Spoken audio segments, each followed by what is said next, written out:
عورتوں نے بھی اللہ کے نبی صلی اللہ علیہ وسلم کی ذات سے محبت کی ہے.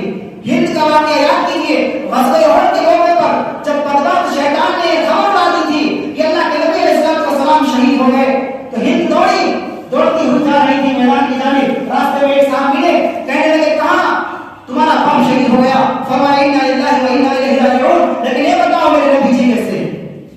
لیکن یہ بتاؤ میرے نبی جی کیسے ہیں؟ پھر آگے بڑھی, کسی نے کہا کہاں تمہارا بیٹا شہید ہو گیا؟ انا للہ و انا الیہ راجعون. لیکن یہ بتاؤ میرے نبی جی کا حال کیا ہے؟ میرے نبی جی کا حال کیا ہے؟ پھر آگے بڑھی, کسی نے کہا کہاں تمہارا شوہر شہید ہو گیا؟ فرمایا انا للہ و انا الیہ راجعون. لیکن یہ بتاؤ میرے نبی جی کا حال کیا ہے؟ پھر آگے بڑھی, کسی نے کہا کہاں تمہارا بیٹا شہید ہو گیا؟ فرمایا انا للہ و انا الیہ راجعون. لیکن یہ بتاؤ میرے نبی جی کس حال میں, میرے نبی جی کس حال میں ہیں؟ کیا محبت کی صحابیات نے اللہ کے رسول صلی اللہ علیہ وسلم سے. اللہ کے نبی علیہ السلام کے پاس جب وہ عورت حضرت ہند پہنچتے ہیں اور پہنچ کر کے لوگوں نے بتایا کہ اللہ کے نبی علیہ السلام وہاں تشریف فرما ہے, تو اس وقت تک پردے کا حکم نازل نہیں ہوا تھا, پردے کا حکم نہیں آیا تھا. ہند گئی اور جانے کے بعد اللہ کے نبی علیہ السلام کا دامن پکڑا اور دامن پکڑ کر فرمایا کل مصیبت جلل بعدک یا رسول اللہ, یا رسول اللہ اگر آپ زندہ ہیں, بھائی شہید ہو گیا, بیٹا شہید ہو گیا, شوہر شہید ہو گیا, باپ شہید ہو گیا, یہ غم برداشت کیے جا سکتے ہیں. اگر آپ ناز ہوتے ہی زمین پر تو یہ چار غم ہم سے برداشت نہ کیے جاتے. رسول اللہ کی ذات موجود ہے تو ایک کمزور دل عورت چار شہیدوں کا بوجھ اٹھا رہی ہے. اور آج ہمارے گھروں کے اندر دیکھیے ہماری ماں بہنوں کا حال کیا ہے. سیریل چلائے جا رہے ہیں, ڈرامے چلائے جا رہے ہیں. ایک صاحب نے, ایک عالم صاحب بیان کر رہے تھے, ایک نوجوان نے ایک عالم صاحب کی تقریر سنی اور انہوں نے داڑھی کے فضائل بتائے, داڑھی کے فائدے بتائے. تو اس نوجوان کو لگا کہ داڑھی رکھنی چاہیے.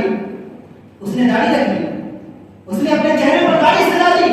اللہ کے نبی علیہ السلام کی سنت, آپ بتائیے دنیا کے اندر سب سے زیادہ کون خوبصورت تھا؟ اللہ کے نبی علیہ السلام خوبصورت تھے. آپ صلی اللہ علیہ وسلم کی خوبصورتی داڑھی کے ساتھ تھی. تو اس نوجوان نے اپنے چہرے پر داڑھی رکھا لی. وہ شام کو واپس آتا, روزانہ اس کی ماں اپنے لال کو اپنے پاس لٹاتی اور اپنے ران پر اس کا سر رکھتی اور سر دباتی تھی. لیکن جب اس نے اپنی داڑھی چہرے پر سجا لی تو وہ جب گھر آیا تو اس کی ماں نے اس کو ہاتھ نہیں لگایا. تو بیٹا بڑا پریشان ہوا کہ امی جان یہ کیا معاملہ ہے, یہ کیا معاملہ ہے؟ روزانہ میں آیا کرتا تھا تو آپ مجھے لوریاں دیا کرتی تھی, مجھے اپنی رات پر سلاتی تھی, مجھے تھپیاں دیا کرتی تھی, لیکن آج کیا ہو گیا, آج کیا ہو گیا؟